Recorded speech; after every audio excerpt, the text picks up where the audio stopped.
สบายดีตอนเช้าพี่น้องที่หักในองค์พระผู้เป็นเจ้าทุกคนข้าพเจ้ามีชื่อว่ามะลิเป็นผู้รับใส่พระเจ้าอยู่ในโบสถ์ไสสนะของพวกเราและในตอนเช้าของมื้อนี้ข้าพเจ้ามีความเชื่อและมีความหวังว่าพระเจ้าจะเสริมกำลังเหือแหงให้กับพี่น้องบ่ว่าพี่น้องจะไปเฮ็ดเวียกหรือรับใส่พระเจ้าก็แล้วแต่ข้าพเจ้าก็เชื่อว่าพระเจ้าจะเป็นผู้ที่มอบสติปัญญาและกำลังให้กับพี่น้องในตอนเช้าของมื้อนี้ข้าพเจ้าขอบคุณพระเจ้าที่ได้มีโอกาสได้มาแบ่งปันพระคำให้กับพวกเราทุกคนหัวข้อที่ข้าพเจ้าจะแบ่งปันในมื้อนี้คือพระเยซูเยียวยารักษาสิ่งที่เป็นไปบ่ได้ผ่านทางเปโตรอันนี้คือพระคำของพระเจ้าอยู่ในพระคำกิจการบทที่9ข้อที่32หาข้อที่42ได้ทรงกล่าวไว้ว่าฝ่ายเปโตรนั้นเมื่อเที่ยวไปทุกที่ทุกบ่อนแล้วเพิ่นก็ได้ไปเยี่ยมยามภัยพลบริสุทธิ์ของพระเจ้าที่อยู่ในเมืองลิดดาในที่นี้เปโตรได้พบชายคนหนึ่งชื่อว่าไอเน่ผู้ที่นอนอยู่กับบ่อนได้8 ปีแล้วเพราะเป็นเปียเปโตรกล่าวแก่ลาวว่าไอเน่เอ๋ยพระเยซูคริสต์เจ้าได้ทรงเฮ็ดให้เจ้าหายดีแล้วจงลุกขึ้นและเมียนบนนอนของเจ้าสาและในทันใดนั้นไอเน่ก็ลุกขึ้นยืนเมื่อประชาชนทั้งหมดที่อยู่ในเมืองลิดดาและซาโรนได้เห็นดังนั้นพวกเขาจึงกลับใจมาหาองค์พระผู้เป็นเจ้าแล้วในเมืองยปปาก็มีลูกศิษย์ผู้หนึ่งชื่อว่าตาบิธานางมีชื่อเป็นภาษากรีกว่าโดรากาหมายความว่ากว้างแม่นางเฮ็ดแต่คุณงามความดีและเคยให้ทานคนยากจนตลอดมาในเวลานั้นนางได้เจ็บป่วยและตายไปเมื่อพวกเขาอาบน้ำให้ซักศพของนางแล้วก็นำเอาขึ้นไปวางไว้ที่ห้องสั้นถึงเมืองยปปาอยู่ใกล้เมืองลิดดาและเมื่อคนที่เสือได้ยินว่าเปโตรอยู่ที่เมืองลิดดาพวกเขาจึงใส่2 คนนำคำห้องขอไปหาเพิ่นว่าขอความกรุณาฟ้าวมาหาพวกเฮาด้วยอย่าได้ซักซ่าดังนั้นเปโตรจึงลุกขึ้นไปกับพวกเขาเมื่อมาถึงแล้วพวกเขาก็นำเพิ่นขึ้นไปที่ห้องสันถึงซึ่งมีแม่ไม้ทั้งหมดได้มาอ้อมเพิ่นไว้และห้องให้และซี้ให้เห็นเสื้อผ้าและเสื้อสันนอกต่างๆที่โดลกาเป็นผู้เฮ็ดเมื่อนางยังมีชีวิตอยู่กับพวกตนเปโตรบอกให้ทุกคนออกไปข้างนอกส่วนเพิ่นนั้นคุกเข่าลงภาวนาอธิษฐานแล้วก็หันหน้าไปทางซากศพและกล่าวว่าตาบิธาจงลุกขึ้นนางก็มื่นตาและเมื่อเห็นเปโตรนางจึงลุกขึ้นนั่งฝ่ายเปโตรก็ยื่นมือช่วยเหลือนางให้ลุกขึ้นแล้วเพิ่นก็เอิ้นพี่น้องผู้ที่เชื่อทุกคนเข้ามารวมทั้งบรรดาแม่ไม้และเพิ่นได้มอบนางที่เป็นขึ้นมาจากตายนั้นให้แก่พวกเขาข่าวเกี่ยวกับเรื่องนี้ได้แพร่ออกไปทั่วเมืองยปปาและมีหลายคนได้เชื่อในองค์พระผู้เป็นเจ้าเอเมนอันนี้คือ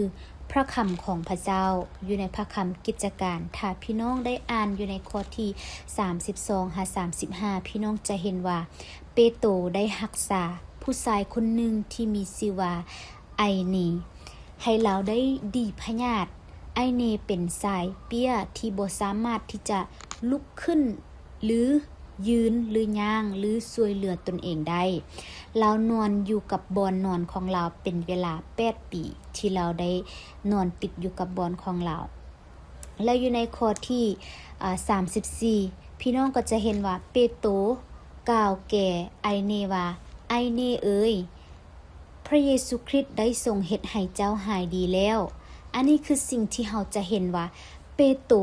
ได้เว้ากับผู้ชายคนนี้ว่าพระเยซูคริสต์ได้ทรงเฮ็ดให้เจ้าหายดีแล้วเราจะเห็นว่าเปโตรได้เว้าว่าพระเยซูคริสต์เป็นผู้เฮ็ดให้เราได้หายดีเปโตรบ่ได้เว้าในนามชื่อ อื่นหรือบ่ได้เว้าในนามชื่อของเราเองแต่เราเว้าในพระนามของพระเยซูคริสต์เราเว้าในฤทธิ์เดชอำนาจของพระเยซูคริสต์นั่นเองเราบอกว่าพระเยซูคริสต์ได้ทรงเฮ็ดให้เจ้าหายดีแล้วจงลุกขึ้นและเมียนบนนอนของเจ้าซาในทันใดนั้นไอเน่ก็ลุกขึ้นยืนอันนี้คือสิ่งที่เราจะเห็นว่าจากผู้ชายที่นอนบนนอนของตัวเองบ่สามารถช่วยเหลือตัวเองได้บ่สามารถที่จะลุกขึ้นได้ย้อนเป็นเปี้ย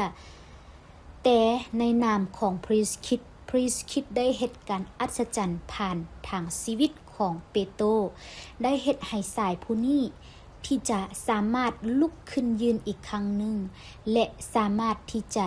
ยืนได้และเมื่อพี่น้องที่ว่าหรือว่าผู้ที่อยู่ในที่นั้นได้เห็นสิ่งนั้นพวกเขาก็ได้กลับใจมาหาองค์พระผู้เป็นเจ้าอันนี้คือสิ่งที่อัศจรรย์ที่พระเจ้าได้เฮ็ดผ่านทางชีวิตของเปโตรและอยู่ในข้อที่36-42เป็นอีกการอัศจรรย์หนึ่งที่พระเจ้าได้เฮ็ดผ่านเปโตรคือเฮ็ดให้นางโดลากาได้เป็นขึ้นมาจากตายนางโดลากาแม่นไผนางโดลากาเราเป็นผู้ที่เชื่อพระเจ้าและเป็นลูกศิษย์ของเปโตรที่เราอยู่ในเมืองยอปปาตอนที่นางโดลากาเรายังมีชีวิตอยู่ในโลกนี้เราเป็นผู้หญิงที่เฮ็ดแต่คุณงามความดีเราเป็นผู้หญิงที่เต็มไปด้วยความรักเป็นผู้หญิงที่เป็นห่วงเป็นใยคนอื่นและเป็นผู้หญิงที่มีจิตใจเอื้อเฟื้อเผื่อแผ่ให้กับคนที่ยากจนอันนี้คือชีวิตของนางโดลากาและเมื่อเราได้เสียชีวิตไปแล้วผู้คนผู้ที่เชื่อในพระเจ้าแม้กระทั่งแม่ไม้ก็ได้มา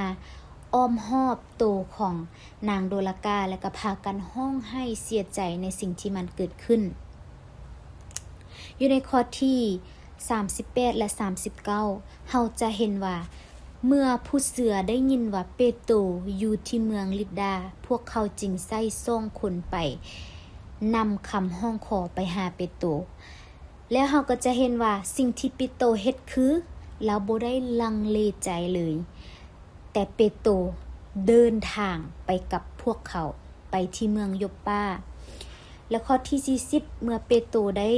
ไปถึงแล้วพวกเขาก็ได้เชิญเปโตรขึ้นไปที่ห้องสันถึงและเมื่อเปโตรได้เข้าไปในที่นั้นแล้วเปโตรก็ได้บอกให้ทุกคนออกไปข้างนอกแล้วเปโตรได้คุกเข่าลงภาวนาอธิษฐานเฮาจะเห็นว่าเปโตรได้อธิษฐานสิ่งทำอิฐที่เฮาเห็นเลยคือ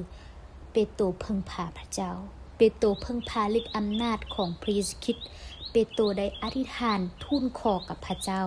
เราได้คุกเข่าลงและอธิษฐานขอกับพระองค์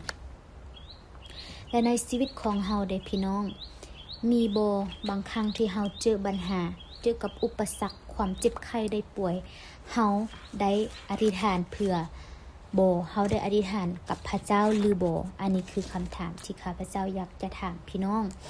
และข้าพเจ้าก็หวังว่าพี่น้องก็จะคือกันกับเปโตรที่เราได้คุกเข่าลงและอธิษฐานอ้อนวอนต่อพระเจ้าเมื่อเวลาที่พี่น้องเจอกับปัญหาอุปสรรคความท้าทายความล้มเหลวหรือแม้กระทั่งความเจ็บไข้ได้ป่วยที่เข้ามาในชีวิตของพี่น้องแล้วหลังจากที่ว่าเปโตรได้อธิษฐานแล้วเฮาก็จะเห็นว่านางโดลากาเนาะได้มื่นตาเราได้มื่นตาและเมื่อเราเห็นเปโตรเราก็ได้ลุกขึ้นเนาะเราได้ลุกขึ้นนั่งอีกครั้งอยากขอบคุณพระเจ้าที่พระเจ้าได้เฮ็ดการอัศจรรย์สิ่งนี้ผ่านทางชีวิตของเปโตรคือเราจะเห็นว่าฤทธิ์อำนาจของพระเยซูคริสต์ทรงเป็นฤทธิ์อำนาจที่ยิ่งใหญ่ทรงเป็นฤทธิ์อำนาจที่เยียวยารักษาจากผู้หญิงที่ตายไปแล้วจากผู้หญิงที่บ่มีชีวิตอยู่ในโลกแล้วแต่พระเยซูคริสต์ยังสามารถเฮ็ดให้ผู้หญิงคนนี้ที่จะเป็นคืนมาจากตายแล้วในฐานะที่เฮาเป็นมนุษย์ถ้าเป็นทุกมื้อนี้ข้าพเจ้าเชื่อว่าเฮาอาจจะมีความสงสัยอยู่ในใจเฮาอาจจะคิดว่า มันเป็นไปบ่ได้ที่คนคนหนึ่งตายไปแล้วแต่ยังจะสามารถกลับมามีชีวิตได้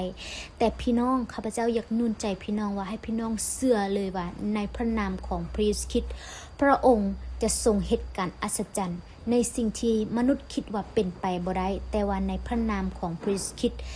ทุกสิ่งทุกอย่างทรงเป็นไปได้แล้วอยู่ในข้อที่41หา42เขาก็จะเห็นว่าหลังจากที่นางโดลากาได้ฟื้นขึ้นจากความตายแล้วเปโตรก็ได้เอิ้นเอาพี่น้องทั้งหมดพร้อมกับแม่ไม้